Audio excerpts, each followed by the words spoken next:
آ رہی ہے آپ بھی ہنس لیجئے کیونکہ یہ بھارتی چیف آف ڈیفنس سٹاف جو کہ ایک تو اعتراف کر رہے ہیں کہ آپریشن سندور میں ان کے ساتھ کیا ہوا کہ اس کو بھول جائیں. یہ تو ایسے ہوا کہ آپ کو ایک چپیڑ ماری اور آپ نے کہا دوبارہ لگے گی تو پھر اس کے اوپر میں رد عمل دوں گا. تو آپ اس طرح کا کردار ہی کیوں ادا کرتے ہیں کہ آپ کو چپیڑیں لگیں, اور جب چپیڑیں لگتی ہیں تو پھر آپ گال کے اوپر ہاتھ نہیں لگاتے ہو کہ کہیں پتہ نہ چل جائے کہ ہمیں چپیڑ لگی ہے. جب چپیڑ لگتی ہے تو اس کا اثر بھی رہتا ہے اور آپ کو درد بھی محسوس ہوتا ہے. تو یہ جو درد آپ کو ملا تھا اس کو آج 1 سال ہونے والا ہے.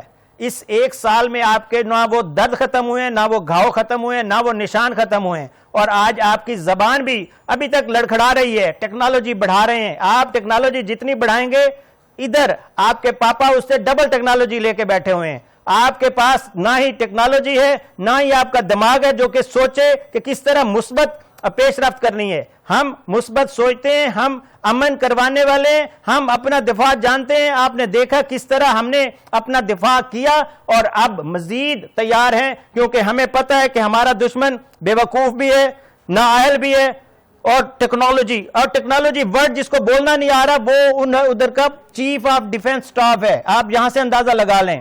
میں بار بار کہتا ہوں کہ آپ کے جرنیل سے ہمارا سپاہی جو کہ لڑنا بھی جانتا ہے اور وہ جذبہ بھی رکھتا ہے, اور سپاہی سے بھی ہٹ کے سیولین ہمارے جو ہیں وہ زیادہ اچھی پلاننگ سے آپ کا جواب دینا جانتے ہیں. آپ سٹیٹمنٹ بھی دیتے ہیں, آپ آپریشن سندور کر کے آپ نے بھی دیکھ لیا, آپ نے اس کے بعد پراکسی وار بھی چھیڑ کے دیکھ لی, آپ نے اسرائیل کے ساتھ جا کے مل کے ڈیلیں بھی کر لیں, آپ نے افغانستان کو بھی ساتھ ملا لیا, آپ نے سارے حربے کر لیے. آپ ادھر ہمارے پاس بندے بھی بھیجتے ہیں, آپ کی راہ بھی متحرک ہوتی ہے, وہاں پہ بھی آپ ڈالرز برساتے ہیں, لیکن آپ کا عقل نہیں ہے.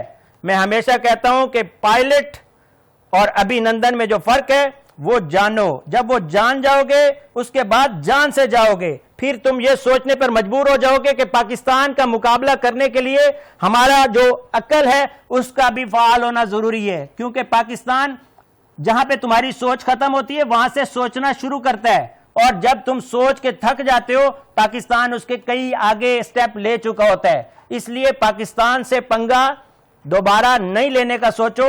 یہ جو آپ کی وردی شردی ہے یہ پھٹ جائے گی کیونکہ آپ کو پتہ بھی نہیں چلنا کہ کہاں سے مار پڑی ہے. جیسا کہ ہم نے بتایا مار کا حق جیت کر اور آپ کا آپریشن تندور میں بدل کر ہم نے بتا دیا کہ 350 رکھنے سے کچھ نہیں ہوتا, S350 S400 چلانے سے کچھ نہیں ہوتا. اس کے پیچھے جو مائنڈ ہے دراصل وہ چیز ہوتی ہے. گن آپ کے پاس ہے لیکن گن چلانے کا فن ہمارے پاس ہے. اس لیے آپ اپنی گن سنبھال کے رکھو, ہم اپنا فن استعمال کریں گے اور آپ کی گن کو بھی غیر فعال کر دیں گے. آج کے پروگرام میں اتنا ہی. انشاءاللہ پاکستان ہمیشہ زندہ باد تھا, پاکستان ہمیشہ زندہ باد ہے, اور پاکستان ہمیشہ زندہ باد رہے گا. اللہ حافظ.